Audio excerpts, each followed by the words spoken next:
Olá, seja muito bem-vindo ao assunto do dia desta terça-feira, dia 11 de julho. Estamos juntos iniciando mais uma edição do programa aqui na tela da Rede Brasil de Comunicação e é sempre muito bom poder contar com o seu carinho e audiência de sempre. Hoje aqui no nosso programa vamos aprender um pouco mais sobre bullying e cyberbullying.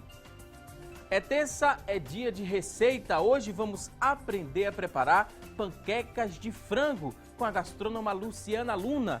E ainda vamos juntos conferir as vagas de emprego disponíveis para hoje. Tem também as notícias da internet sobre o tema, a enquete do dia, onde você vai poder interagir com a gente aqui no nosso programa e muito mais. Esta edição do Assunto do Dia está imperdível.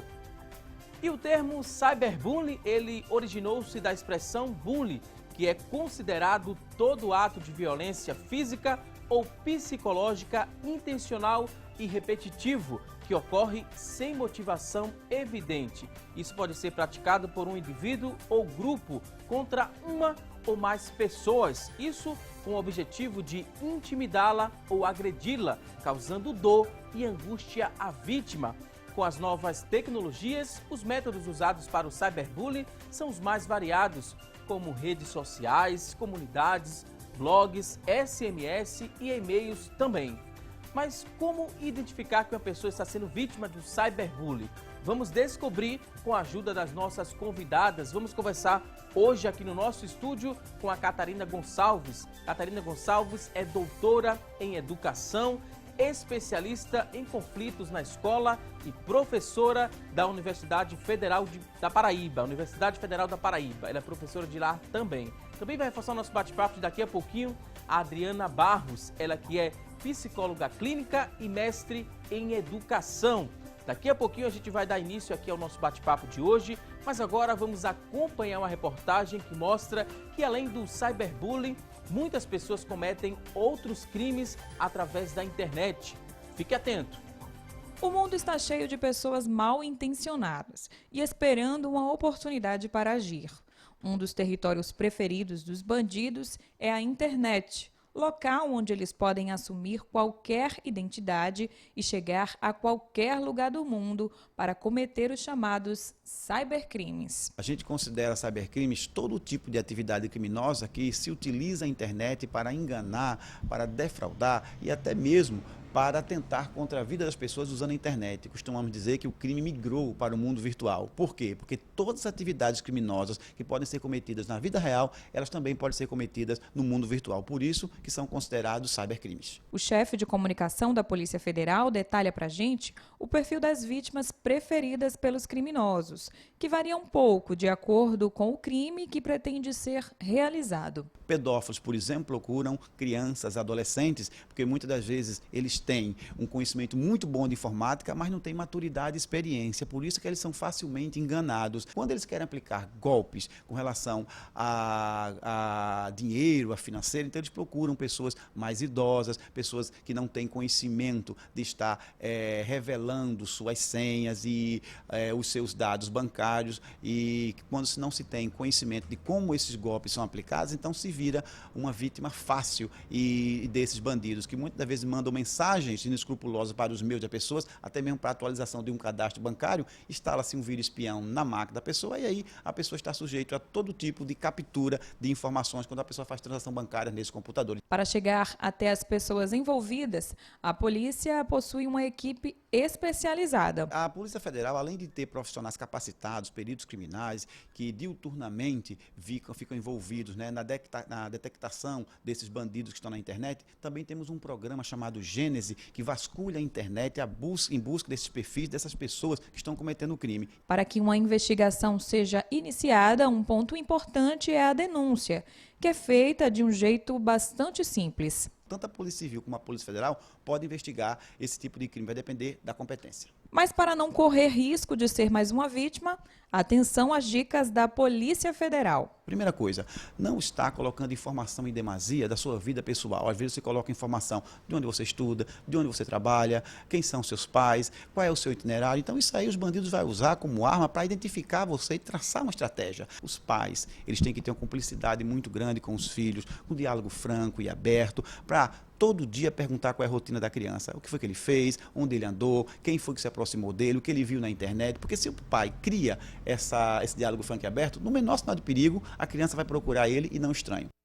Pois bem, muito importante essa dica, né? Essa orientação repassada pelo chefe de comunicação da Polícia Federal, o Giovanni Santoro, a importância de se ter essa conversa franca com os filhos, para saber mais ou menos o que eles estão fazendo na internet, com quem eles estão conversando. Isso vai evitar muitos problemas futuros. Daqui a pouquinho a gente vai trazer aqui muitas dicas e também orientações com as nossas convidadas de hoje, mas a partir de agora a gente abre o espaço do programa para que você que está em casa venha interagir aqui com a gente, venha participar do assunto do dia.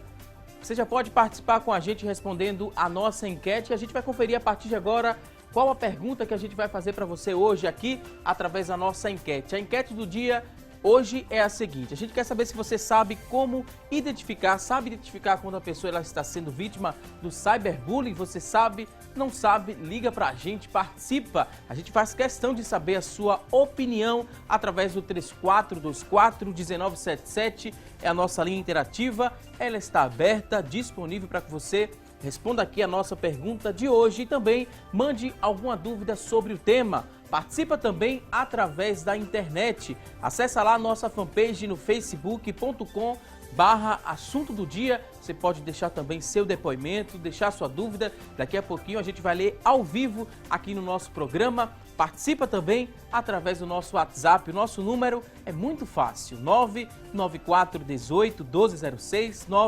99418-1206. Não perde a oportunidade, manda aí quantas dúvidas você tiver. Daqui a pouquinho, nossas convidadas terão o maior prazer em responder a sua dúvida. Olha só, normalmente o cyberbullying não é uma comunicação que acontece apenas uma vez, podendo ter efeitos extremamente traumáticos, esses efeitos, sobre a vítima. Sem falar em que em alguns casos não termina nem mesmo quando a vítima deixa a escola. Além disso, pode-se levar em conta o fato de que o jovem ele não se sente completamente à vontade para dialogar com os pais sobre um problema que está enfrentando na sua vida virtual, né? Através da internet. Daqui a pouquinho a gente vai ouvir aqui essas dicas, como é que os pais eles devem chegar, como é que eles devem conversar para acompanhar também essa vida virtual do filho. Primeiro eu vou dar boas-vindas aqui às nossas convidadas para a gente aprender muito mais sobre o tema. Um tema muito importante porque a gente agora está no período de férias escolares. Os pais deixam um pouco mais os filhos, né, como bônus. Foram bem na escola, tiraram uma nota boa, as notas foram boas, então o filho vai ficar um pouquinho mais na internet se divertindo. Mas é preciso continuar o acompanhamento, não deixar muito livre para evitar problemas. Queria dar as boas-vindas a princípio. Catarina Gonçalves, doutora Catarina Gonçalves, seja muito bem-vinda aqui ao nosso programa. Obrigada, é um prazer participar, né, contribuir com um tema que é tão importante para o desenvolvimento das crianças e para a saúde da família como um todo. Né? Também queria dar as boas-vindas à Adriana Barros, seja muito bem-vinda aqui ao nosso programa. Muito grata, sempre bom estar aqui com vocês. O Giovanni Santoro, o chefe de comunicação da Polícia Federal, ele bem frisou, né, para os crimes como pedofilia na internet, outros crimes também, crimes financeiros, é preciso que os pais conversem com esses filhos para que evitem, né, essa questão da superexposição dos filhos na internet. No cyberbullying também funciona da mesma forma, os pais precisam acompanhar para assim evitar algum transtorno mais à frente, doutora Catarina? Eu acho que na questão do cyberbullying especificamente, porque quando a gente fala de crimes virtuais, a gente se preocupa muito quando o nosso filho é vítima. Né? Então, o que fazer para proteger o meu filho para que ele não seja vítima? E eu acho que quando a gente está falando de cyberbullying, tem duas dimensões aí que a gente precisa pensar, que é o que fazer para que meu filho não seja vítima, mas o que fazer para que ele também não pratique. Porque o cyberbullying é um crime praticado por pessoas consideradas comuns, né? Diferente da pedofilia, que a gente enxerga no pedófilo um criminoso claro, né? Com questões que contrariam inclusive a legislação. Né? No cyberbullying, não. São meninos e meninas que praticam essa violência uns contra os outros, os seus próprios pares, aqueles com os quais eles convivem na maioria das vezes, que eles interagem na escola, por exemplo, né? São pessoas do mesmo grupo, que convivem em relações próximas. Então, a gente se preocupa muito com a vitimização do cyberbullying e eu queria chamar a atenção também para quando o nosso filho pratica essa violência ou também quando o nosso filho está compartilhando esse tipo de violência, como um espectador, em tese passivo, mas que está reforçando essa violência. Então, nesse sentido, acho que a gente tem que se preocupar em todas as interações que constituem o cyberbullying, orientando o nosso filho, em parte, para que, se ele estiver sendo vitimizado, ele possa se indignar com aquela violência sofrida, não é? Sair dessa relação de submissão e dizer isso, mas não, eu preciso agir para que isso pare, mas também para que, se ele for o autor dessa violência, ele possa refletir sobre esse lugar, sentir mais empatia, se colocar no lugar do outro, problematizar. Por que eu estou sentindo prazer enquanto o outro está sofrendo? E se ele for espectador, que ele possa se indignar no sentido de dizer, isso é certo, como eu me sentiria se isso fosse comigo? Né? Então, ações que favoreçam também a empatia. Acho que o cyberbullying é uma violência complexa que precisa ser pensada a partir de múltiplos olhares. Precisa ser pensada, discutida, porque é algo muito sério que traz muitos danos. Às vezes, no caso do bullying, danos físicos. Mas eu acho que tem como classificar se é mais perigoso esse dano físico ou psicológico, porque geralmente na internet é o dano psicológico, aquela pressão psicológica em cima daquela pessoa. Quando a gente fala de tipos de violência, né, a gente sabe que toda violência ela é ingrata, seja violência física, seja violência sexual, seja violência moral. Mas a pior violência, a que conduz a todas as outras, seria a violência da negligência. Quando existe a negligência, ela abre um espaço para todos os outros tipos de violência. Claro que a violência física é muito ruim, mas a violência moral, não é? Ela leva, a violência emocional, ela perpassa os muros do agora. Ela vai para o futuro, ela é carregada na história do indivíduo, não é? Ela é carregada, às vezes, nessa história em que o indivíduo muitas vezes projeta em outras pessoas essa história, principalmente se não trabalhada.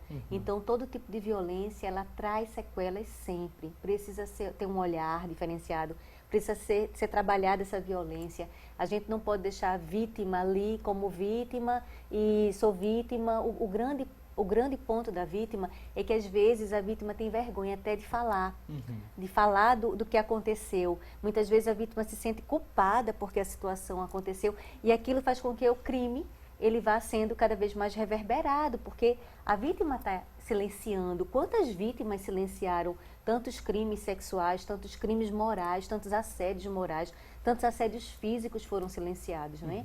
Agora que a luta vem sendo para que a vítima fale. E a criança, quando não tem esse preparo, essa construção na família, essa prática do diálogo, ela vai ter mais dificuldade. Porque muitas vezes os pais chegam, não é?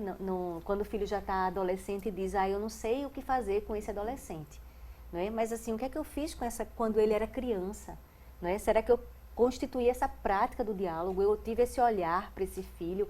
É possível, sim, não é? Que a gente possa ver quando uma pessoa está sofrendo algum tipo de violência, porque ela muda o comportamento.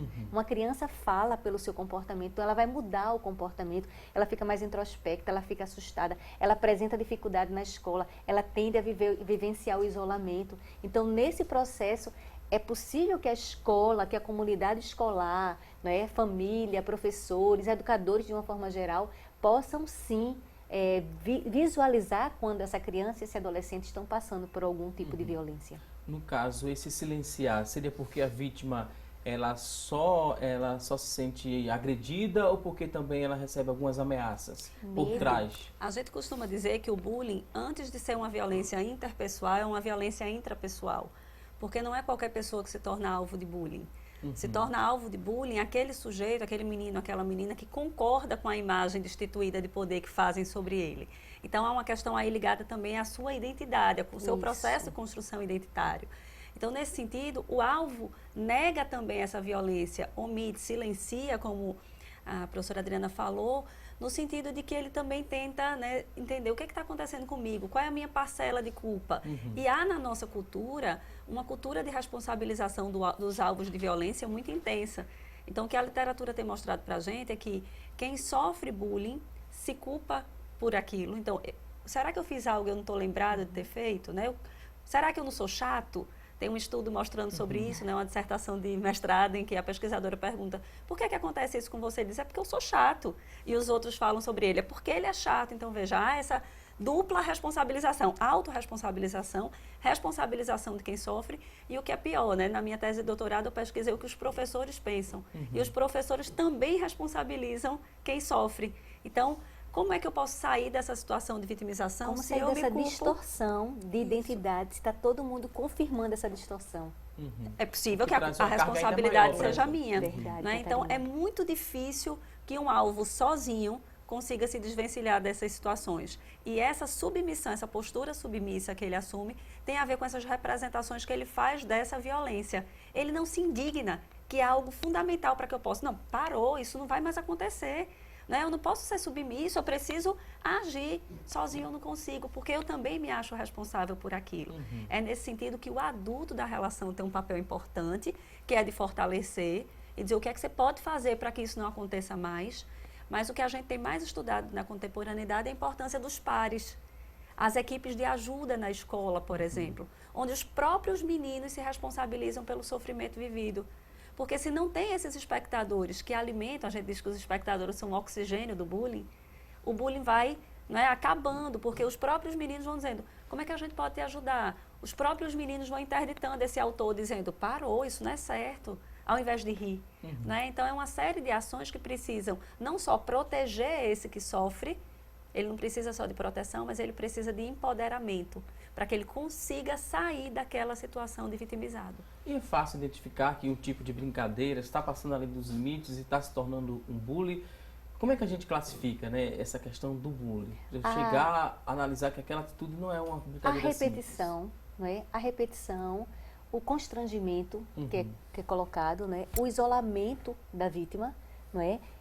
Parte de um ou de um grupo de pessoas que isola aquela vítima e atacam o que ele compreende como fragilidade, o que ele distorce da imagem do outro. E naquele ataque dessa imagem, aquilo vai se repetindo. Vai se repetindo e aí é uma questão da moral. Também vai sendo colocado abusos a materiais da vítima, não é? Essa vítima é agredida em todos os seus aspectos, não só no ambiente escolar, muitas vezes quando sai da escola também, quando entra a questão da internet também. Então, nesse contexto, essa vítima ela passa a ser isolada e passa a ser agredida constantemente. Eu acho que o bullying é um problema moral, porque ele é uma prática de desrespeito. A brincadeira não é um desrespeito. Na brincadeira há concordância das pessoas. E essa concordância precisa ser muito bem vista, porque às vezes aquele que sofre bullying, né, é gordinho e é caçoado por isso, e ele mesmo ri. Não ligo, mas ele liga, a sua identidade está sendo atingida ali. Então, se há um desrespeito, né, não é que não possa se apelidar, pode se apelidar, mas há apelidos e apelidos. Há apelidos que não são desrespeitosos, há apelidos que são desrespeitosos, que atingem a dignidade da pessoa e que não devem ser valorizados, nem devem ser incentivados. Tem pessoas que têm o apelido como a sua identidade. Então, aquilo é bem-vindo. Xuxa, não é? Ela é a identidade dela. Ela não é chamada pelo nome, ela é chamada pelo apelido. Então, ela gosta daquilo, aquilo faz parte da identidade. Então, houve um consenso, houve uma aceitação. Quando não existe aceitação, é como Catarina coloca, não é brincadeira. Não é brincadeira. Para sair do ambiente físico e para o ambiente virtual, as pessoas elas encontram mais facilidade de usar ali a internet para meio que praticar o cyberbullying, né? Voltando para essa área virtual. Agora a gente está no período de férias escolares, é um período que os pais, como a gente falou no começo do programa, deixam os filhos um pouco mais ali nas redes sociais, jogando no computador, para sair desse ambiente, porque tem mais facilidade ali no ambiente virtual, porque a pessoa não está vendo quem está do outro lado da tela. O ambiente virtual ele favorece a outros crimes tantos, né? Não só o cyberbullying, mas outros crimes tantos, porque há uma pseudo-ideia de que a internet é uma terra de ninguém, né? Onde não há fiscalização, onde não se sabe quem é, e a internet favorece o anonimato. Nesse sentido, se a gente for pensar no sentido do desenvolvimento moral, que é uma coisa que a gente precisa pensar muito para entender o bullying, para enfrentá-lo, quem pratica bullying é um sujeito heterônomo, seja no mundo virtual, seja no mundo presencial. A heteronomia é um estágio de desenvolvimento onde eu preciso do outro regulando o meu comportamento moral, a minha ação moral, o meu julgamento moral. Não é? A minha moral, o Piaget dizia que era a moral da obediência, a heteronomia no sentido de que eu preciso desse externo. Na internet, esse externo não existe. Né? Eu fico mais livre para agir conforme os valores que eu cultuei. Então, não tem muito essa regulação. E aí eu estou mais favorável, sendo heterônomo, a praticar essas violências. Que se eu for autônomo moralmente, isso não faz diferença. Porque a autonomia é a própria regulação, que o Piaget chamou de moral do bem. Os valores morais já estão introjetados na minha personalidade. E aí, nesse sentido, sendo fiscalizado ou não, eu conservo esses valores e ajo conforme esses valores. Então, o autônomo não vai praticar mais bullying ou menos bullying porque ele não está sendo visto. Porque ele regula o respeito como um valor moral importante. Então, seja presencial ou virtual, ele não vai praticar bullying. Já o heterônomo, não. No mundo virtual, ele fica mais livre, porque essa fiscalização do entorno, ela não existe. E aí, o cyberbullying tem consequências, inclusive, em muitos momentos mais severas do que o bullying presencial. Porque no bullying presencial, eu saio da escola e vou para o meu prédio, por exemplo, brincar com os meus amigos, eu posso ter outra vida, outra relação em outro grupo, convivendo com aquelas pessoas, talvez sem violência, sem ser vitimizado. No cyberbullying, não. A violência ultrapassa os muros da escola e penetra qualquer espaço. Ela rompe e ela não precisa dessa repetição sistemática que no bullying presencial precisa, porque a própria violência virtual, ela se repete. Basta eu enviar um vídeo para você, você compartilha com alguém, o outro compartilha. E o alcance disso é muito grande, né? A exposição do indivíduo é muito grande e é muito rápida. Agora a gente vai a um rápido intervalo, daqui a pouquinho tem mais assunto do dia. Até já!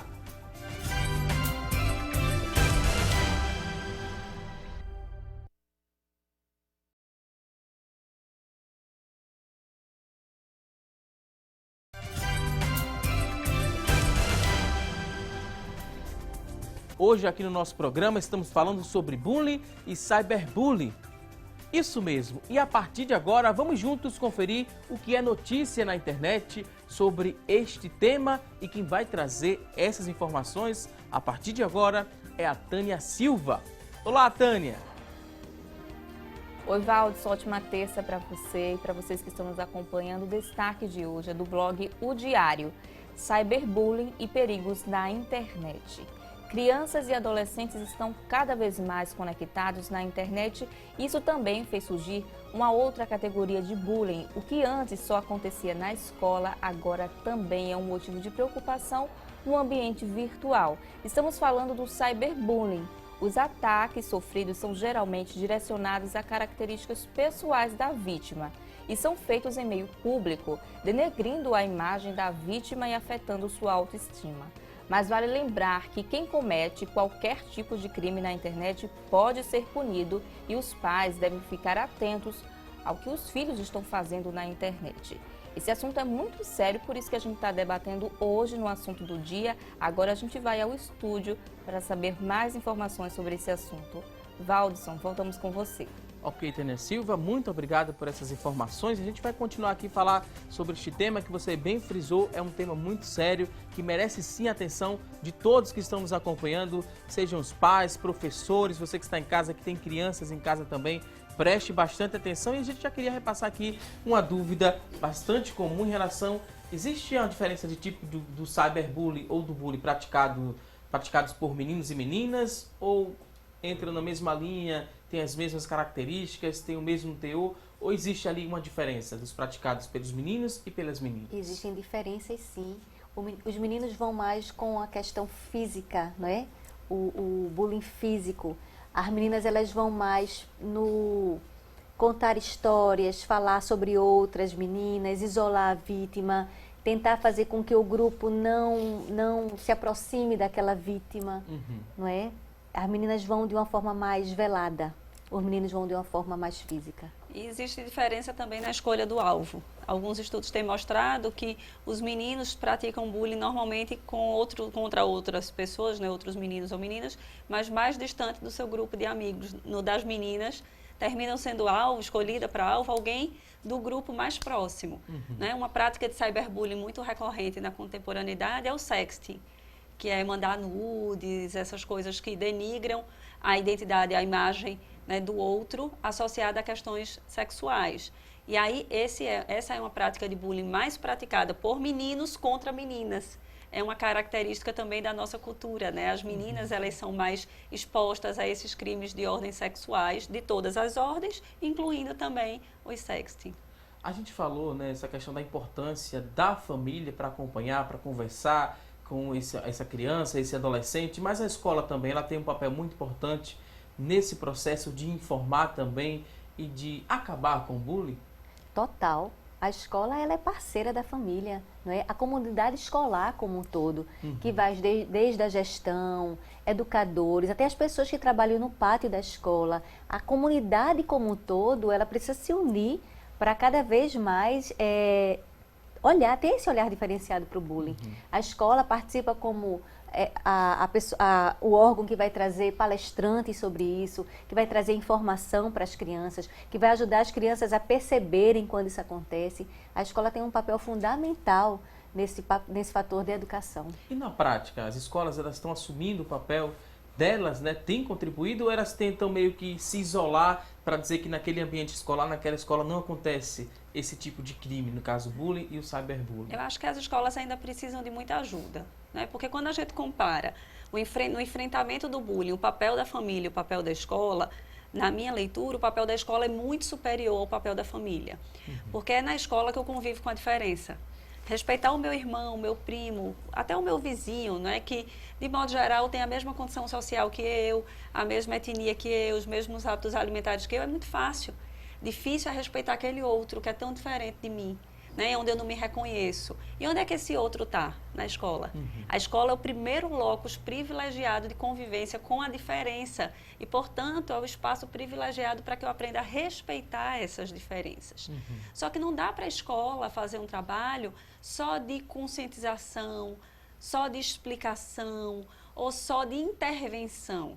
Quando é que a escola age? Quando o problema já se instaurou. Então, aconteceu alguma situação de bullying que ela ficou sabendo, porque nem sempre a escola fica sabendo, já que o bullying é velado perante os olhos da autoridade, né? O bullying acontece entre eles, mas a autoridade demora muito a saber. E a escola também ainda não abriu os olhos para a importância que é formar para a autonomia moral. Então, é preciso criar um outro ambiente na escola, um ambiente cooperativo, onde os alunos trabalhem juntos, onde os alunos se responsabilizem um pelos outros, onde o sofrimento daquele que está sendo alvo de bullying é objeto de discussão, né, na escola, não expondo o menino, mas discutindo o problema, discutindo a situação de sofrimento, onde a identidade das crianças é preservada, onde há um respeito às individualidades, onde as crianças não são expostas, onde há uma cultura de valorização do respeito mútuo, porque ainda se prega muito o respeito a essa figura do adulto, né? Eu lembro quando nós íamos para a escola, os nossos pais diziam: respeite o professor, respeite os mais velhos, né? Quando o respeito precisa ser mútuo. Um bebê precisa ser respeitado, uma criança precisa ser respeitada. Nós aprendemos a respeitar os outros sendo respeitados. Então, como é que a escola tem trazido esses temas e essas discussões para o seu cotidiano? Porque em matéria de ética só pode ensinar quem possui.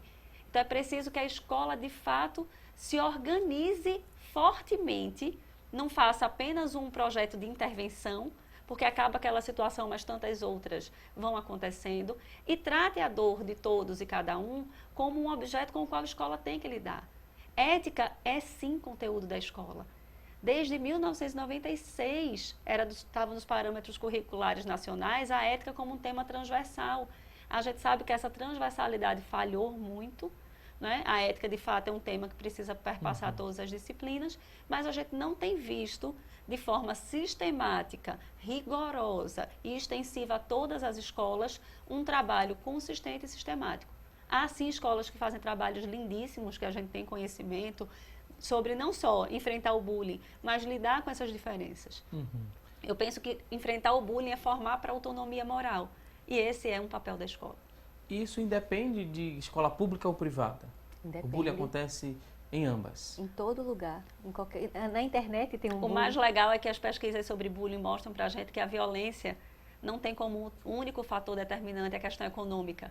A gente está muito acostumado a, quando falar de violência, associar ao desprestígio econômico. E há bullying em todas as escolas, sejam elas públicas, particulares de todas as classes sociais, de todos os bairros, em todos os lugares. Não há essa escola em que a gente diz: na minha escola não tem bullying. Talvez eu não saiba do bullying que acontece na minha escola, mas há bullying em todos os lugares. Ok, a gente ouviu agora algumas informações da internet e muita gente, quando tem dúvidas, usa ali a internet como fonte de pesquisa. Mas às vezes encontramos algumas verdades, sim, encontramos e colocamos em prática, mas também encontramos muitos mitos na internet que esses mitos atrapalham a você compreender mais sobre o tema. E a gente vai conferir a partir de agora algumas informações aqui no nosso telão e eu vou perguntar às convidadas se trata de um mito ou de uma verdade. A gente vai trazer uma explicação para você ficar bem informado sobre o tema que estamos debatendo aqui no nosso programa. A primeira informação é a seguinte: o bullying, ele faz parte do crescimento? Trata-se apenas de brincadeiras de crianças? Mito ou verdade? Mito total, né? Brincadeira é saudável.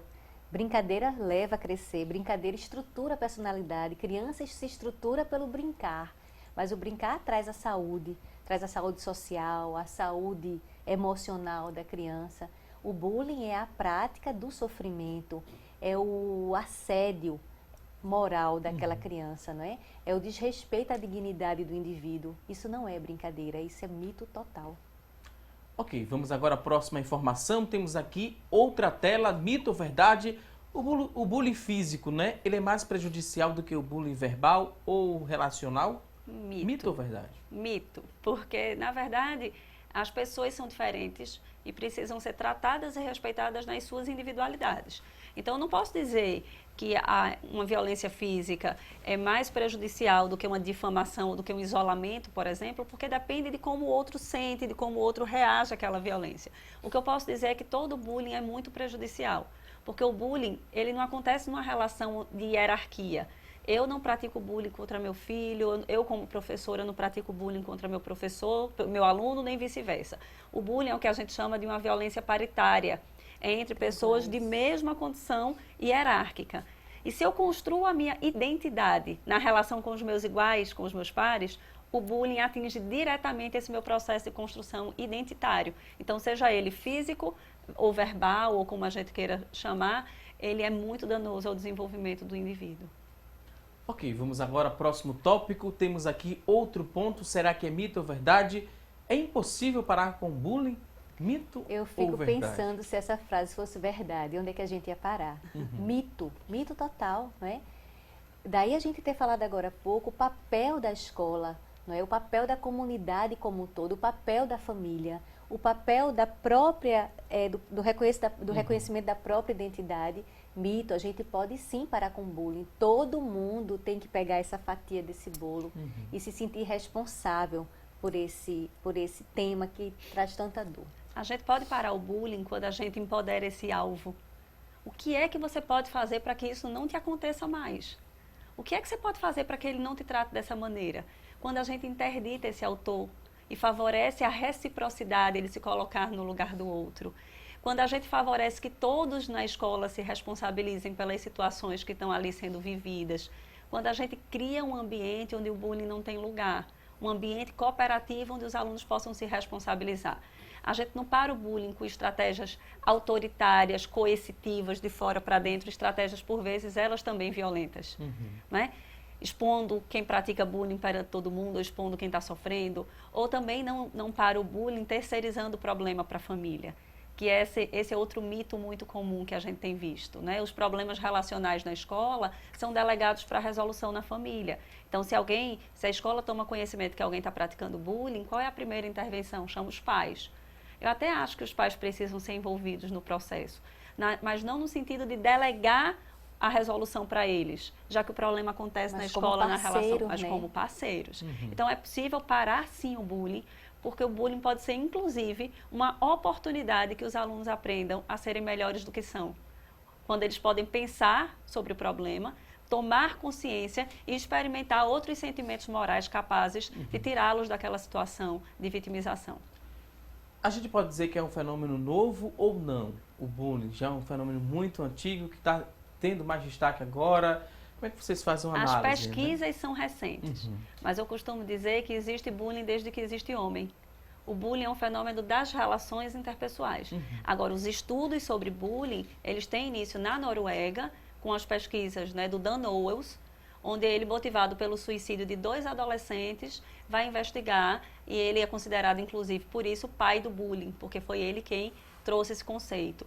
No Brasil, as pesquisas sobre bullying são deste século, né? São pesquisas do século XXI, elas são muito recentes. Eu lembro quando eu estava no mestrado, eu estudava bullying em 2009, e as pessoas me perguntavam, né, o que é que você estuda? Eu dizia bullying de café, né? As pessoas nem sabiam direito o que era. Hoje o termo se popularizou, inclusive foi incorporado ao dicionário Aurélio como já um vocábulo, né, incorporado à língua portuguesa. Então os estudos são recentes, mas o fenômeno é tão antigo quanto o próprio homem.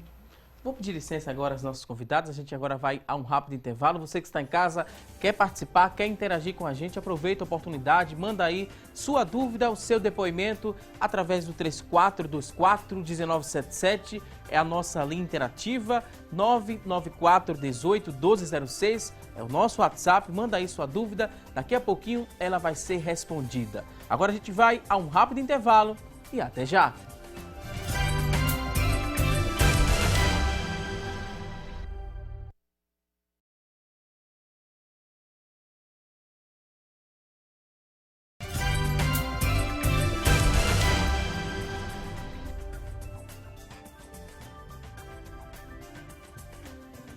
Estamos de volta com mais assunto do dia e hoje aqui no nosso programa estamos aprendendo um pouco mais sobre bullying e cyberbullying. No bloco anterior a gente deu início aqui ao quadro Mitos e Verdades e temos aqui outras informações, outras telas para a gente descobrir e aprender um pouco mais. Será que é mito ou verdade essa próxima informação? E eu vou repassar a pergunta para as convidadas, né? O bullying, ela é uma ação agressiva, isolada e individual?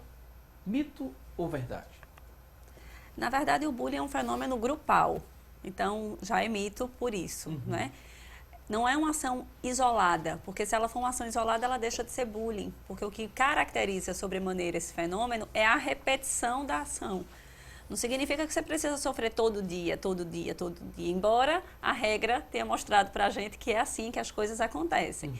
Mas ele precisa desta repetição dessa ação, que é justamente essa repetição da ação que intimida tanto o alvo, no sentido de já ficar esperando, apreensivo e atinge tanto a sua saúde emocional, não é? Porque ele já fica esperando o próximo ataque. Há um filme chamado, acho que Bang Bang, Você Morreu, em que o menino diz, você fica torcendo, inclusive, que o ataque aconteça logo, para só se repetir no outro dia.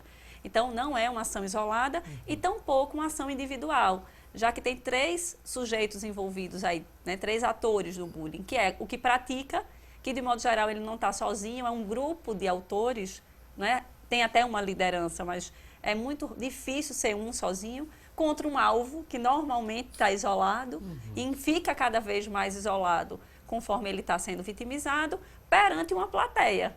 Então, não é um fenômeno individual. Essa citação, né, de esperar que aconteça logo esse ataque para que isso aconteça depois, para que passe no logo. dia anterior. Já vai desenvolvendo aquela ansiedade, aquele nervosismo. É algo muito forte, né? Imagine essa a citação. Angústia dessa pessoa. Quer que né? aconteça logo para ficar livre naquele dia, só vai acontecer de novo no dia seguinte. Eu quero sofrer logo para só sofrer amanhã. Não é? Já a espera do sofrimento, a angústia, o medo de ir à escola, o não querer sair de casa, o começar a somatizar mesmo, o adoecer dentro de um processo emocional, mas adoecendo o organismo pelos processos emocionais. E você falou uma palavra que é uma consequência muito presente nas situações de bullying, né? Ansiedade. Nunca tivemos tantas crianças e adolescentes tão ansiosas, com tantas doenças psicossomáticas, né? Derivadas inclusive dessas situações recorrentes de maus tratos. Imagine, né? Se você sofrer uma violência isoladamente, como na rua a gente sofre um assalto, já traz consequências tão danosas à nossa vida, né? Quantos de nós hoje temos medo de sair na rua, tantas fobias. Imagine quando essa violência é repetitiva. Acontece todos os dias por aqueles com quem eu deveria estar me relacionando nesse processo de construção identitária. Imagina só, quando se trata de um assalto, a gente sabe que naquele ponto é um pouco mais esquisito, eu vou evitar aquele caminho. Mas se eu tenho que ir para a escola, eu não posso evitar a escola. É por isso que a escola não pode negligenciar o bullying. Porque se eu estou sendo vítima, porque o bullying não acontece só na escola. Eu posso estar sendo vitimizado no prédio onde eu moro. Mas no prédio onde eu moro, eu posso escolher não descer para brincar. Embora isso seja muito danoso ao desenvolvimento. Mas eu posso ainda fazer essa escolha. E talvez os meus pais aceitem. Mas os meus pais não vão aceitar eu não ir para a escola, inclusive porque eu sou obrigada a ir para a escola. Há uma lei que me diz que eu preciso frequentar a escola. Então, ir para a escola todos os dias, então fazer amizade com ninguém e, ao contrário, ser vitimizado nela, é muito doloroso. De tanto ser agredido, né, de tanto ser vítima, em algum momento eu posso, de tanto ser vítima, se tornar um agressor também? É possível, é o instinto de possível. defesa daquela pessoa? Não seria um instinto de defesa, não. Seria a instalação do trauma, a instalação da dor. É possível que você reverbere isso. Todas as pessoas que passam por uma situação traumática vão reverberar o trauma? Não. Mas é possível que as pessoas, numa situação traumática, possam reverberar o trauma? Sim.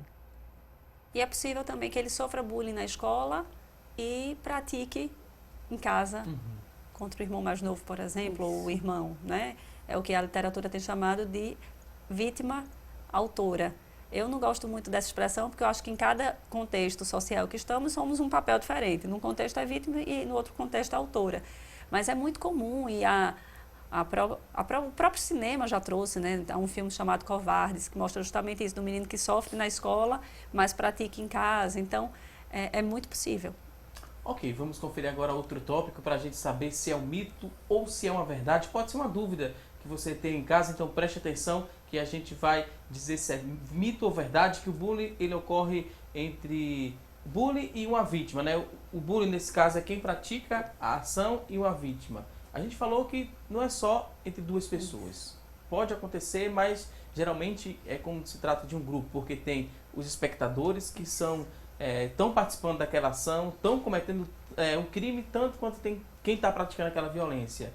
Aprendi direitinho. Aprendeu. Muito bem. E sem esses espectadores não há bullying. Porque, veja, esse bully, esse valentão que pratica contra esse alvo, ele escolhe esse alvo primeiro intencional, não é qualquer pessoa.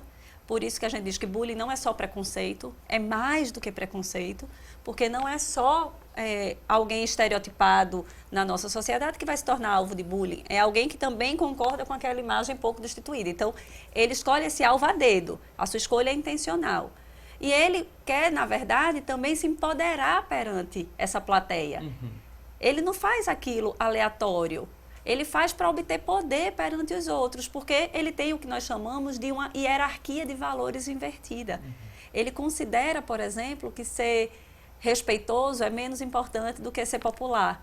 E se para ele ser popular, ele vai te apelidar porque a tua plateia vai sorrir disso, ele não mede esforços e pratica essa violência. Então, precisar da dor do outro para se sentir grande, né, Catarina? Diminuir esse outro, que já é tão pequeno, que já se sente tão pequeno. Pode ser uma pessoa que não é muito bem aceita em determinado grupo, enxerga ali um mais frágil e quer passar, né, a pegar alguma característica, começar a xingar, a usar palavras. É por isso que a gente fala tanto que nas situações de bullying todos precisam de ajuda. Inclusive, nós temos evitado usar a expressão agressor de bullying, porque agressor já passa a ideia de que o sujeito é mau, é perverso. E nem sempre esse autor de bullying é perverso. Ele tem essa hierarquia de valores invertida. Ele precisa de ajuda também para reinverter esses valores e incorporar à sua identidade valores que sejam morais.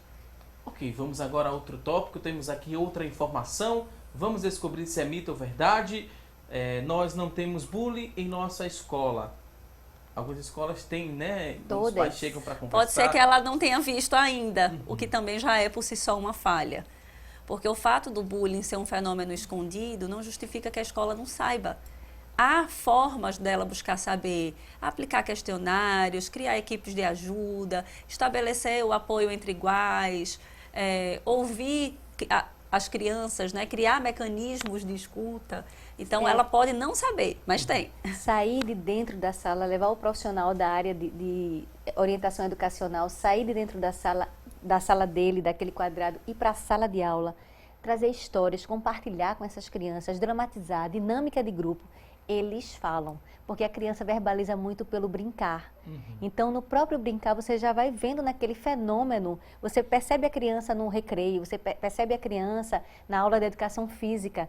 Então, se a gente realmente parar para observar esse movimento infantil, a gente vai perceber o quanto a criança vai falando pelo seu comportamento.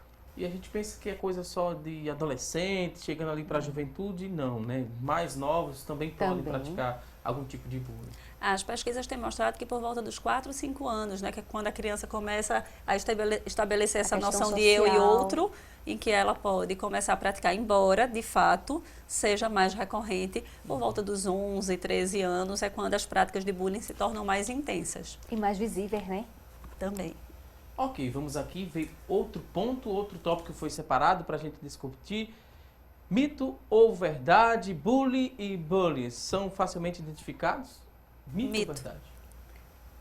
Na verdade, um autor de bullying não tem aquela postura de valentão, estereotipada, de que bate em todo mundo. Às vezes é aquele menino franzino, né? Acho que todo mundo lembra de um episódio de um garoto australiano que era bem grande, forte, que era o algoz dele era um pequenininho, magrinho, franzino, com um aspecto frágil. Então, o bullying é uma violência sutil, que acontece muitas vezes nas relações menos fisicamente e mais, né, das relações interpessoais, mais moralmente, de fato.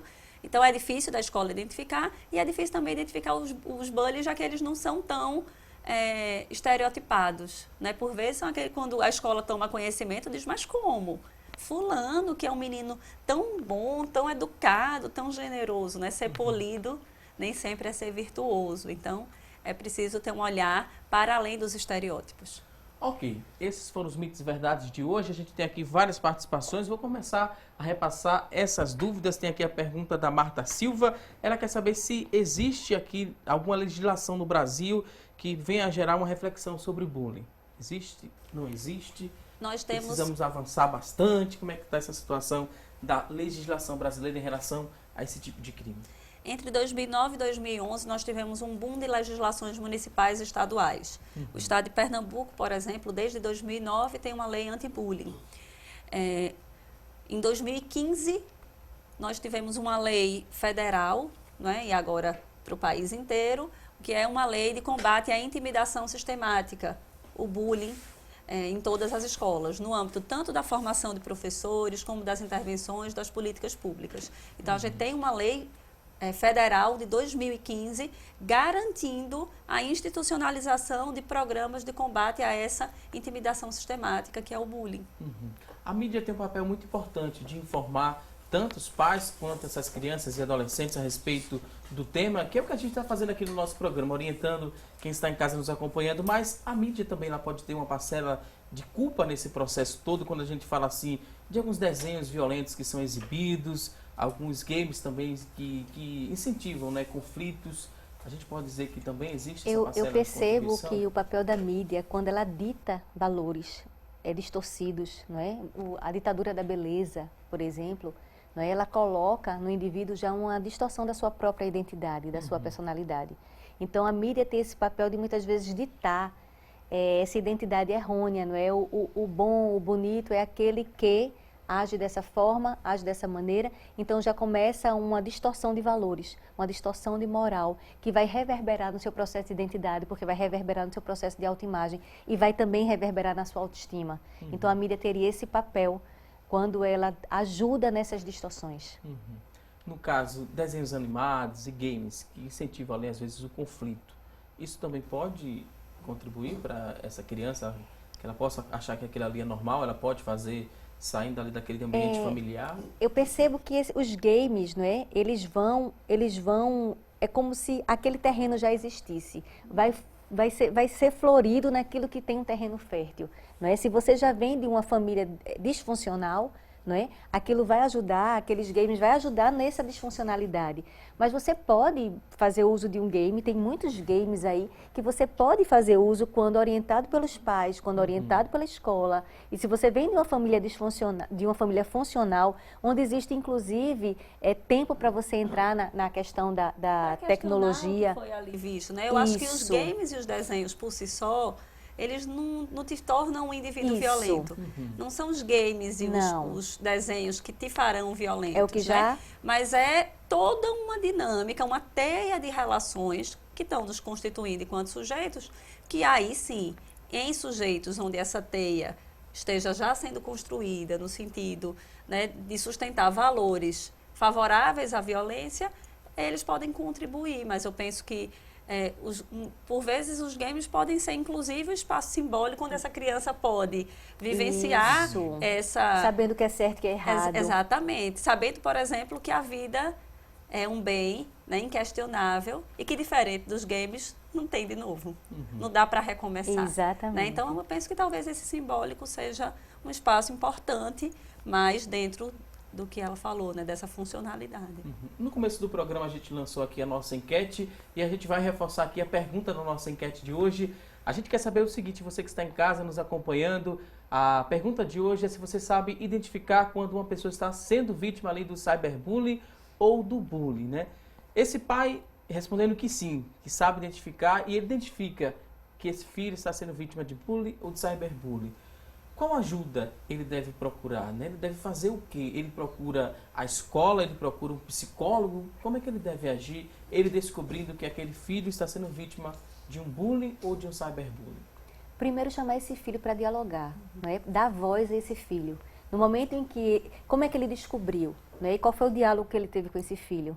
Reconhecer que o problema pertence ao filho. Pertence. A gente, como pai e como mãe, tem esse movimento, né, de querer resolver pelo outro. Quando, na verdade, o problema pertence ao outro. Então, não é resolver pelo outro, mas é resolver com o outro. Ajudar o outro nessa resolução. Eu estou aqui, né? Você consegue dar conta disso ou você precisa da minha ajuda?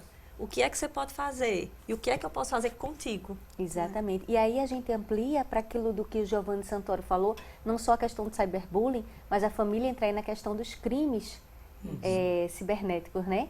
Porque aí a questão dos crimes vai ajudar também a família, quando percebe, a chegar perto desse adolescente, dessa criança e trazer voz para ele, não é? E buscar os órgãos competentes, pedir ajuda da escola sempre, não é?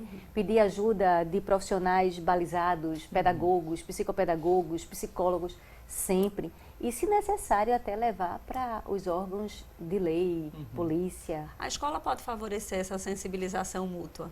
Eu lembro de um vídeo da Unicef, de uma campanha que eles fizeram de combate ao sexting, que é uma prática de cyberbullying, em que uma menina teve o seu celular furtado e tinha fotos íntimas dela no celular, que foram divulgadas. E aí ela conta quando ela chegou na escola, ela estava de férias e quando ela chegou na escola, as pessoas olhavam para ela, né? Veja, você tem o seu celular furtado, a tua intimidade é desrespeitada e você ainda é responsabilizado por isso. Veja que desvirtuação, né, dos valores da gente tem aí. Uma distorção total, né? E aí ela disse que apenas uma garota olhou para ela e não disse nada e abraçou. E aí ela disse, quando essa garota abraçou, ela disse, eu vou conseguir suportar isso.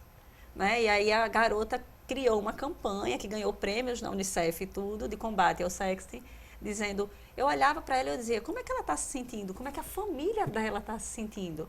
Isso está acontecendo na minha cidade, isso está acontecendo na minha escola. Eu fico arrepiada quando eu falo sobre isso, porque é desse outro que a gente precisa. Desse outro que me nega, desse outro que me julga, desse outro que me expõe, é de quem eu preciso para enfrentar aquilo. Então, como pai ou como mãe, a gente tem que encorajar o nosso filho a buscar ajuda, encontrar redes de proteção, falar como ele se sente. Às vezes, quem pratica bullying, esse que a gente fala, né, o bully, ele nem tem noção do mal que ele está causando a outro. É que claro leva que ele a tem... suicídio, às vezes. Exatamente. É claro que ele é mal intencionado. Ele está mal intencionado, mas por vezes ele não tem intenção de chegar à dimensão.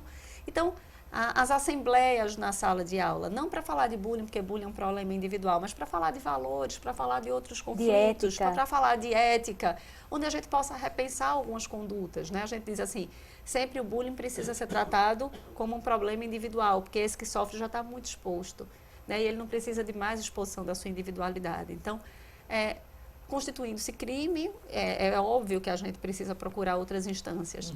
Mas eu acho que antes do bullying ser um problema de polícia, ele é um problema de desenvolvimento moral, um problema de escola, um problema de educação. Um problema social. E aí a gente volta para a questão de como a pior violência é a negligência. Percebe? Quanto mais se negligencia, mais as violências aparecem. Então, estudos mostram que a negligência se caracteriza como o pior tipo de violência que a gente pode ter, porque abre porta para todos os tipos de violência, inclusive o bullying. A gente falando da questão do ambiente virtual, a gente pode afirmar, é certo a gente afirmar, que quanto mais tempo essa criança passa diante do computador, mais vulnerável ela está, ou não necessariamente? Se a família tem o controle e a criança é bem consciente, ela não vai estar tão vulnerável quanto uma que passa apenas 10 minutos por dia? Essa é a segunda opção, não é? Tudo vai depender, não é um instrumento em si, Valdson, não é um instrumento que vai fazer a situação acontecer. O que vai acontecer é como essa família está estruturada, o quão funcional ela é.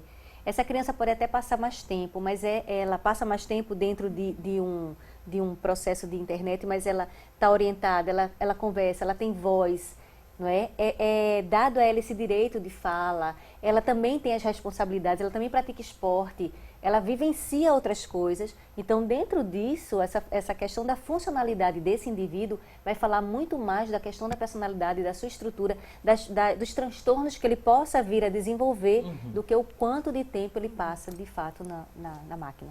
Tem aqui uma participação através do nosso WhatsApp, vou repassar essa pergunta aqui para as convidadas. O Evandro Bezerra quer participar com a gente e é muito bem-vindo aqui no nosso bate-papo, Evandro. Ele que é de Salgadinho, em Olinda. Ele pergunta o seguinte, né? Uma pessoa que sofre bullying futuramente pode ser um agressor? Quais as medidas que podem ser tomadas para acabar de uma vez por todas com esse crime que tanto nos perturba e também nos traz muitos transtornos? A gente falou um pouco sobre isso no bloco anterior e a gente reforça, né? O Evandro, ele pode conhecer alguém, pode ter um filho que sofra bullying também, ou algum vizinho, alguma criança, e ele pode também ser um multiplicador de informação. Muitas pesquisas longitudinais já foram feitas nesse sentido, Valdson. Então, não só quem sofre bullying leva consequências para a vida futura, mas quem pratica e quem assiste. Há um estudo feito pelo Danoso mostrando uma relação direta entre ser autor de bullying e a delinquência. Então, mostrando uma maior probabilidade que o sujeito que praticou bullying na escola tenha passagens pela polícia, por exemplo. E a gente nunca pensa nisso, a gente está muito preocupado quando o nosso filho sofre. Então, resgata a minha fala inicial. Seja a posição que o meu filho ocupa nas situações de bullying, eu preciso me preocupar. Aqueles que assistem às situações de bullying com descaso ou com indiferença tendem a ser menos empáticos nas relações. E empatia é uma questão urgente na contemporaneidade. Então, eu preciso perguntar quando meu filho chega em casa dizendo: ah, mas ninguém gosta de brincar com fulano. E como é que você acha que ele se sente? E o que é que você pode fazer para que isso não aconteça na tua sala? Mãe, eu não vou chamar Beltrano para a minha festa de aniversário. Por quê? Porque ninguém fala com ele. E como é que você acha que ele se sente quando ele não é convidado para nenhum aniversário? E o que é que você pode fazer para que esse sofrimento dele não seja uma realidade? É responsabilizar também os nossos filhos pelo sofrimento do outro. Né? Então, é pensar nessas consequências e pensar nesse desenvolvimento. Que filhos e filhas são essas que a gente quer? Ninguém diria o contrário se eu perguntar, né, a qualquer pai ou qualquer mãe. Você queria que seu filho fosse respeitoso? Você queria que seu filho fosse generoso? Acho que as pessoas diriam que sim. Mas o que é que a gente faz no nosso processo educativo para que, de fato, eles conquistem essa generosidade? Já que não é algo que nascemos com ela. Essa empatia, essa capacidade de se indignar. Contrário a isso, muitas vezes a gente fala: não te mete que isso não é contigo. E aí a gente favorece esse individualismo, favorece esse olhar negligenciador também dos pares e que é tão danoso. Ok, mais uma vez vou pedir licença aqui às nossas convidadas. A gente vai a um rápido intervalo. Quer participar com a gente? 994-18-1206, 994-18-1206 é o nosso WhatsApp. Manda aí sua dúvida, daqui a pouquinho ela vai ser respondida. Também no próximo bloco tem receita do dia. Fica ligadinho aqui na tela da Rede Brasil de Comunicação, que a gente volta já.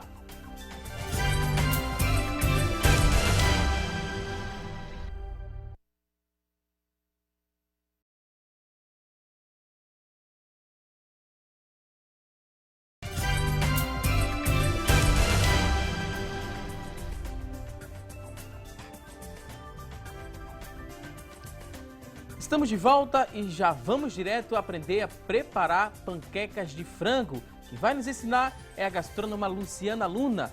Preste atenção, papel e caneta na mão, anote a receita e bom apetite.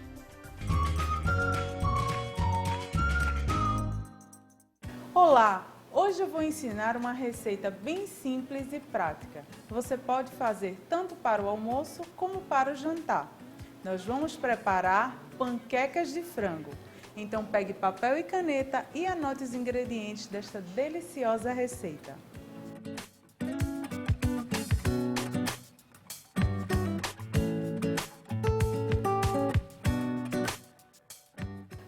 esta receita, nós vamos precisar de 3 xícaras de leite, 2 xícaras de farinha de trigo, 2 colheres de sopa de fermento em pó, 2 colheres de sopa de margarina, 1 fio de óleo, 4 ovos, 2 colheres de sopa rasas de sal, 5 colheres de sopa de queijo parmesão ralado, 1 quilo de frango desfiado, 500 ml de leite, 200 gramas de requeijão, 1 tablete de caldo de galinha, 2 colheres de sopa de manteiga, 2 colheres de sopa de farinha de trigo e salsa picada a gosto. Nós vamos começar a receita de hoje preparando a massa. Então, no liquidificador, nós vamos colocar 3 xícaras de leite, 4 ovos, 2 xícaras de farinha de trigo, sal, o óleo, o fermento, a margarina e o queijo parmesão. A massa já está pronta, agora nós vamos fazer os discos na frigideira. Nós vamos untar a frigideira com um pouco de margarina, lembrando que ela deve estar bem quente. E em seguida vamos colocar um pouco da massa.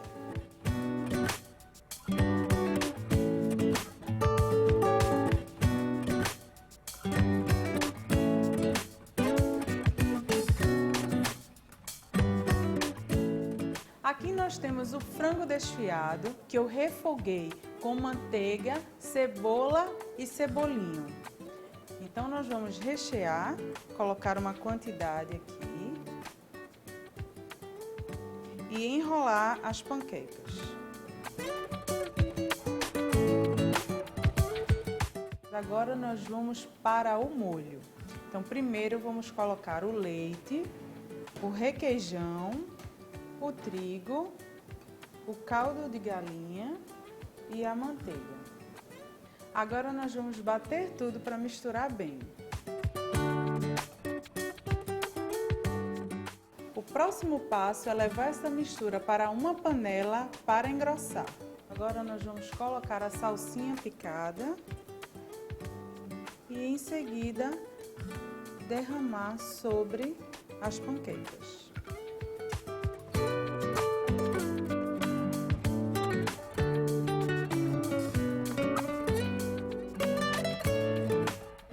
Agora é só levar para o forno por 5 minutinhos para o queijo gratinar.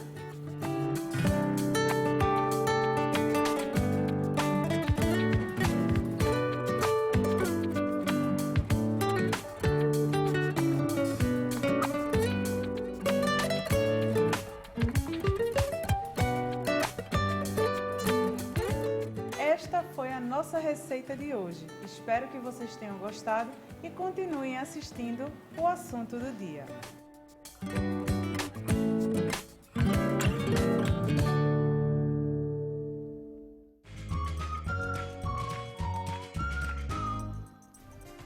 Gostamos e gostamos bastante, Luciana Luna. Muito obrigado por mais uma dica aqui no nosso programa. Você que está em casa, perdeu algum detalhe da receita? Não se preocupe que assim que terminar esta edição do programa, a gente vai disponibilizar essa receita na íntegra lá na nossa fanpage. Basta você acessar facebook.com/assunto do dia e você vai encontrar essa receita completinha lá na nossa fanpage. Luciana Luna, mais uma vez, muito obrigado. E por falar em coisa boa, a gente vai acompanhar a partir de agora as vagas de emprego disponíveis para hoje. Boa sorte!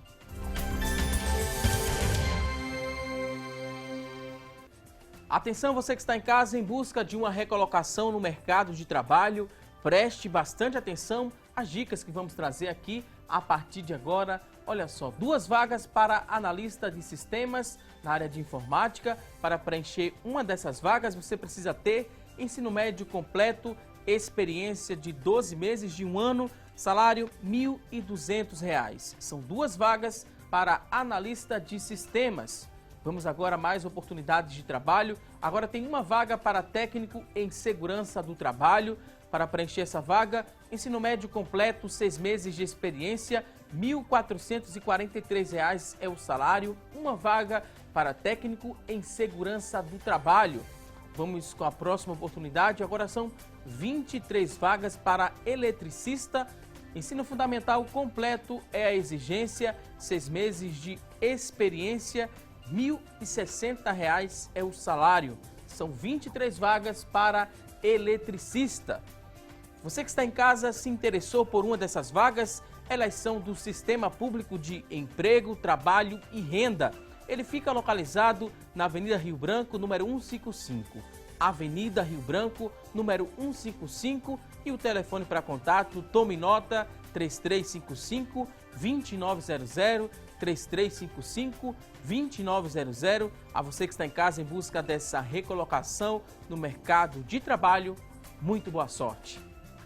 Agora vamos seguir aqui com o nosso programa respondendo as dúvidas. Chegaram várias perguntas através do WhatsApp, da nossa fanpage. Você pode mandar para a gente ainda, 994 18 1206. Aproveita a oportunidade, deixa aí sua dúvida, que a gente vai repassar aqui para as nossas convidadas. E a primeira dúvida que a gente vai ler agora é da Lúcia, né? A Lúcia pergunta o seguinte: ela desconhece um caso que o pai praticava bullying contra o filho, porque o filho era gordinho e ele chamava o filho de baleia. Ela quer saber se isso é um tipo de bullying doméstico. Existe bullying doméstico? Não, não existe, porque o bullying, né? O pai, hierarquicamente, ele é superior ao filho. E o bullying é caracterizado ele acontece entre iguais, entre pares. Pessoas que têm a mesma condição, a mesma hierarquia. Então, não é... O que o pai praticava contra o filho era assédio. E aí o fato dos próprios adultos assediarem os filhos pode deixar os filhos mais vulneráveis à relação de vitimização também com seus pares, porque se trata essa questão da estética como um problema, como algo que denigre, etc., a criança também já vai introjetando isso na sua identidade e fica mais vulnerável, né? Eu falei que o bullying é um problema intrapessoal, antes de ser um problema interpessoal. Então, embora não seja bullying, pode ser um fator que desencadeia situações de bullying futuras. Temos aqui a dúvida do Rafael, ele pergunta o seguinte: quando o bullying ele acontece na fase adulta, né?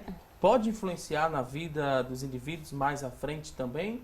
Ou não? Quando é na fase adulta não vai mais influenciar mais em nada? Em qualquer momento. Sofrer violência a qualquer tempo e uma violência sistemática, como é o caso do bullying, traz consequências para a vida. A gente acha que porque somos adultos já sabemos lidar com essas situações, né? Mas nós nos tornamos adultos a partir de quais desenvolvimentos? Que histórias também trazemos às nossas vidas, né? Então, a qualquer momento, é um terreno ainda não muito estudado. Por exemplo, o bullying nas universidades é algo que a gente precisaria ainda se debruçar sobre isso. As pesquisas se centram muito nas crianças e nos adolescentes, mas a gente já tem começado, mesmo que timidamente, a observar estudos também nesses outros espaços, né? Eu faço parte do GEPEM, que é o Grupo de Estudos e Pesquisas em Educação Moral, e a gente já tem pesquisadores investigando, por exemplo, essas relações na universidade. Em relação à incidência, é mais incidente os meninos praticarem, as meninas? Quem é mais vítima, menino ou menina? Tem algum estudo desse tipo ou independe? Eu desconheço, né? Eu vejo como algo que acontece muito similar. Meninos e meninas numa proporção muito similar. Mas comuns a agressores e vítimas, existe algo comum a eles? Existe ali uma fragilidade na família que vem a impactar tanto praticar como ser vítima do bullying? Eu percebo que o agressor, não é? Ele não está bem. Quando a gente promove uma agressão, já é reflexo de que alguma coisa não está bem. Né? Então, tem que avaliar como é que é essa relação familiar, como é a estrutura dessa pessoa na sua dinâmica familiar, o que é que o leva a ser agressivo. Né? Será que ele está sendo vítima também de alguma agressividade familiar, no bairro, entre amigos do bairro? Em que ele está sendo vítima dessa agressão? Né? Para ele promover essa agressão, ele não está Esse bem. agressor é alguém que aprendeu a resolver os seus conflitos pela via violenta. Então, é preciso repensar essas questões, né? Repensar essas relações. Há estudos também discutindo o lugar dessa mãe, né, dessa família, nesse filho vitimizado. Então, é preciso pensar também como pai ou como mãe, como é que eu tenho me organizado nessa relação com meu filho, uma relação mais assediadora, né, que inibe a possibilidade dele se defender, que inibe a possibilidade de ser mais assertivo, de se colocar. Então, é importante pensar assim nesse lugar da família. Ou seja, como é esse cidadão que eu estou formando? Como é esse filho que eu estou formando, né? É importante os pais estarem sempre se perguntando como é esse filho que eu estou formando e como é esse filho que eu quero que venha a ser, né? Que eu quero participar para que ele venha a ser. Porque hoje em dia também é muito comum os pais eles transferirem, né, a responsabilidade da educação só para a escola. Hoje em dia é comum todo mundo transferir tudo, Valdson, não é? É comum que as pessoas estão atribuindo sempre a responsabilidade para tudo, menos para si. Seja nas suas relações afetivas, nas suas relações familiares, nas suas relações sociais, nas suas relações profissionais. E está na hora das pessoas trazerem sim a responsabilidade para si. Porque no momento que eu trago a responsabilidade para mim, eu estou dizendo que eu tenho voz, que eu sou autora, que eu posso fazer diferente. A autoaceitação é pré-condição de mudança, eu só mudo aquilo que eu aceito. Então, no momento que eu aceito que essa responsabilidade é minha, eu posso fazer alguma coisa. Mas enquanto eu acredito que a responsabilidade é do outro, eu me coloco como papel de vítima, eu alimento esse papel de vítima, de coitada, não é? De inoperante, de não ter atitude. Então, a gente só vai conseguir ter atitude e responder quando a gente assumir que a responsabilidade é de cada um de nós. Temos aqui outra participação, a pessoa não quis se identificar, mas pergunta o seguinte, né? Se às vezes o bullying ele pode ser percebido por questões raciais. Todas as questões que na nossa sociedade são consideradas contravalores nos colocam mais em situação de vulnerabilidade. Então, nós ainda vivemos num país muito racista. Então, normalmente, essas pessoas estão mais suscetíveis, não significa dizer que é uma condição. Por isso que a gente diz que o bullying não é preconceito, mas o preconceito pode ser um potencializador do bullying. Então, se eu cresço com essa identidade de que, por exemplo, ser negro, ser indígena, ser de qualquer etnia é um contravalor, eu estou mais suscetível. Não porque eu sou negro, ou porque eu sou indígena, ou porque eu sou qualquer etnia, mas porque eu percebo como isso sendo algo de menor valor. E para Catarina, né? Como é que começou esse despertar por estudar um tema tão sério? O que é que motivou você a buscar informações, a fazer um doutorado, essa questão de especialista em conflitos na escola e professora da Universidade Federal da Paraíba e também ela é doutora em educação. O que é que motivou você a pesquisar sobre o tema? Eu lembro muito, Valdson, quando eu nem estava ainda no mestrado, eu era professora da educação básica e eu estava de férias quando teve o episódio dos adolescentes que espancaram uma empregada doméstica. Esse episódio se popularizou muito, passou na televisão insistentemente e eu só conseguia fazer naquele momento uma reflexão. Se eu fosse professora desses meninos, o que eu teria ensinado a eles? Porque esses meninos passaram pela escola. A gente acha sempre que quem se torna violento são pessoas que estão em condição de vulnerabilidade, muito desassistidos. E a gente estava falando ali de adolescentes de classe média, passaram mais de 10 anos pela escola e o que é que eles aprenderam na escola. E eu fiquei muito inquieta, pensando naquele momento, o que é que, se eles tivessem sido meus alunos? Porque eles tiveram professores. O que é que nós ensinamos a esses meninos? Isso foi em 2008. Foi daí que eu comecei a voltar os meus estudos para as situações de formação moral, de desenvolvimento moral, para pensar esse lugar da escola, e o bullying foi chegando aí nessa reflexão para poder entender melhor esse fenômeno que é tão danoso às relações. Que interessante, né? Adriana Barros também. Como é que se interessou por essa área de educação, até se tornar mestre em educação?